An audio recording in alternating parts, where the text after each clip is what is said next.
اقدامات کے نتیجے میں بجٹ خسارہ پچھلے مالی سال جو کہ جی ڈی پی کا 7.9% تھا وہ کم ہو کر جی ڈی پی کا 7% رہ گیا۔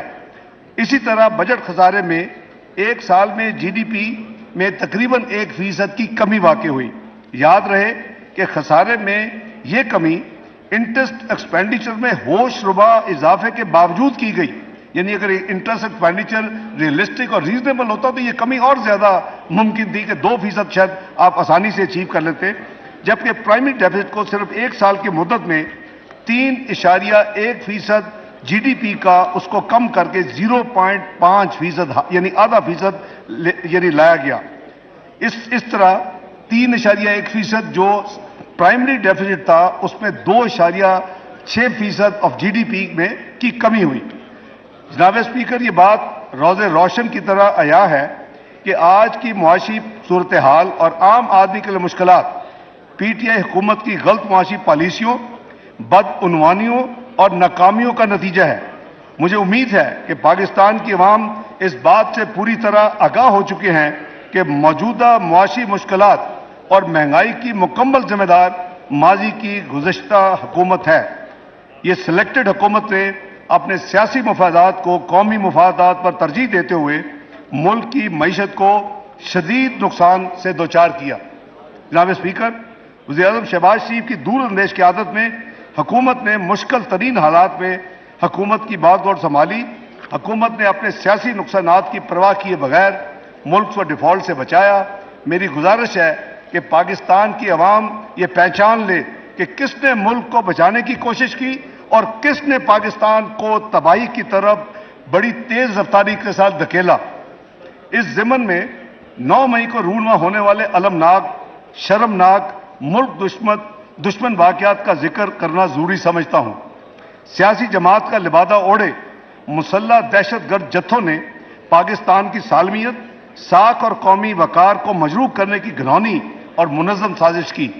جناب اسپیکر، پاک افواج کے شہداء کی قربانیوں کو یکسر نظر انداز کیا اور ان کی یادگاروں کی بے حرمتی کا جرم کیا۔ ملک کی تاریخ میں پہلی دفعہ دفاعی تنصیبات کو بربریت کا نشانہ بنایا گیا۔ ایسے ملک دشمن عناصر اپنی ناکام حرکتوں کی وجہ سے خود ہی بے نقاب ہو چکے ہیں۔ جناب اسپیکر، یہ گروہ کسی صورت بھی نرمی اور رحم دلی کے حقدار نہیں۔ ایسے تمام عناصر کو پاکستان کے قوانین کے مطابق سخت سے سخت سزائیں دی جانی چاہیے تاکہ آئندہ کسی کو بھی ایسے ناپاک عزائم کے ساتھ ملک دشمن سرگرمیوں میں حصہ لینے کی جرات نہ ہو۔ جناب اسپیکر، ملک کی معیشت کو پچھلے ایک سال کے دوران کئی اندرونی اور بیرونی چیلنجز کا سامنا کرنا پڑا۔ پچھلے سال پاکستان کی عوام، خاص طور پر صوبہ سندھ، صوبہ بلوچستان اور صوبہ خیبر پختونخوا کے عوام کو سیلاب کی ناگہانی آفت کا سامنا کرنا پڑا۔ سیلاب کی وجہ سے ملکی املاک اور معاشی نقصانات کا جو تخمینہ ہے وہ $30 ارب سے زیادہ ہے۔ سیلاب سے متاثرہ عوام کی بحالی اور آباد کاری کے لیے وفاقی حکومت اور صوبائی حکومتوں نے بھرپور طریقے سے حصہ لیا۔ مزید برآں اقوام متحدہ کے ادارے ایف اے او کی تخمینے کے مطابق سال 2021 کے مقابلے میں سال 2022 کے دوران بین الاقوامی سطح پر خوراک کی قیمتوں میں 14.3% کا اضافہ ہوا۔ پاکستان تیل، گندم، دالیں، خضری تیل اور کھاد درآمد کرنے والے ملک میں شامل تھا، جس کی ہمیں زر مبادلہ میں ادائیگی کرنی پڑتی ہے اور یہ مہنگائی میں بھی اضافے کا باعث بنا۔ اس کے علاوہ بین الاقوامی صورتحال جس میں یوکرین کی جنگ، عالمی سطح پر تیل اور گیس کی قیمتوں میں اضافہ اور مغربی ممالک میں شرح سود میں اضافے نے ملک کو مزید معاشی مشکلات میں دوچار کیا۔ جناب اسپیکر، پاکستان کی معیشت کا دوسرا بڑا مسئلہ کرنٹ اکاؤنٹ ڈیفیسٹ ہے، یعنی آپ اپنے ایکسٹرنل ایکسپینڈیچر آپ کے وہ یعنی سنک نہیں ہوتے آپ کے ریسورسز سے، اور جو آپ کا گیپ ہے اس کو پھر اس کے لیے آپ کو موبلائز کرنے کے لیے ادھار لینے پڑتے ہیں، فیسلٹیز یا رینیو کروانے پڑتے ہیں۔ یہ بہت بڑا پاکستان کا ایک مسئلہ ہے۔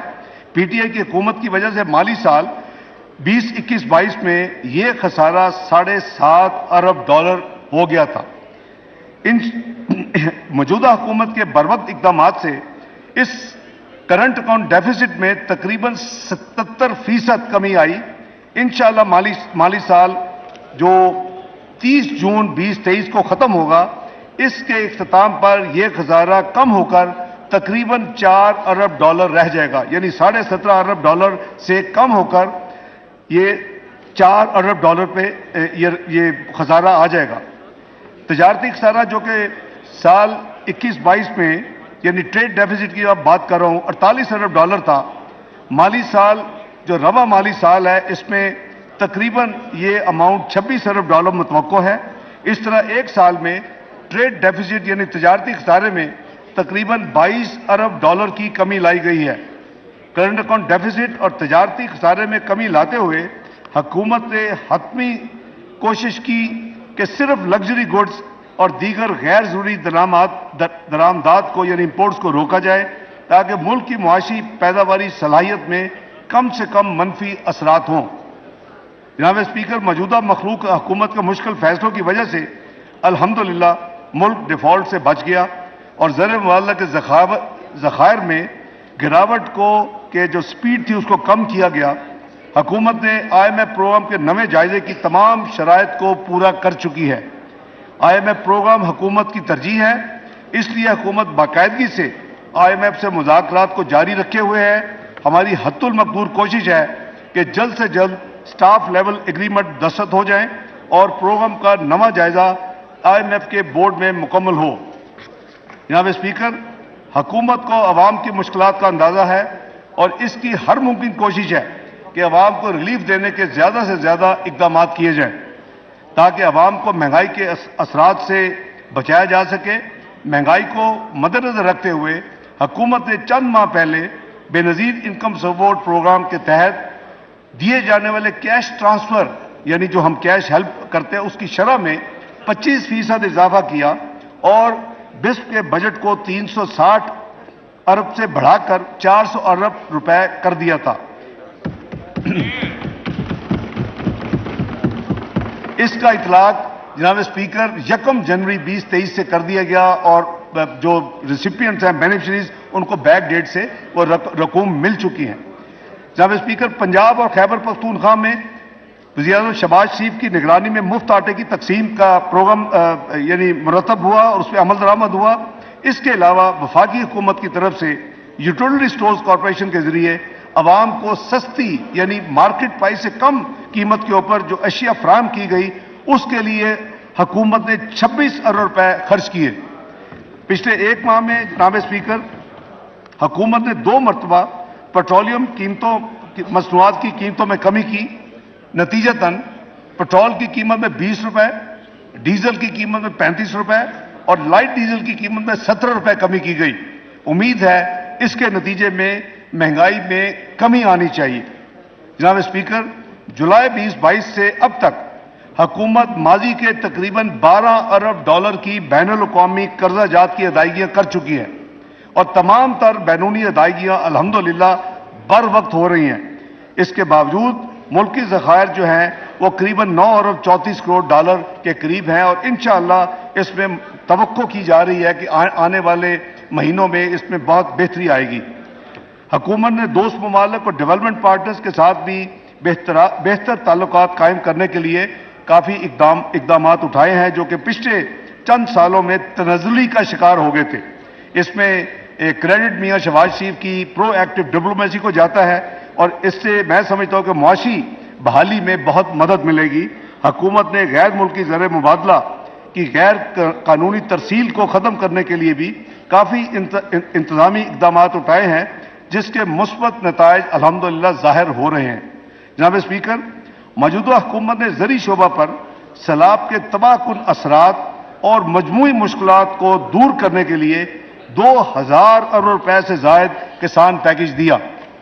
مجھے خوشی ہے کہ اس پیکج کی معیشت پر مثبت اثرات نظر آ رہے ہیں. سیلاب کی تباہ کاریوں کے باوجود زرعی شعبہ میں 1.5% گروتھ پازیٹیو گروتھ ہمیں ملی ہے الحمدللہ. گندم کی بمپر کراپ کی وجہ سے 28 ملین ٹن سے زائد پیداوار ہوئی ہے اور کسانوں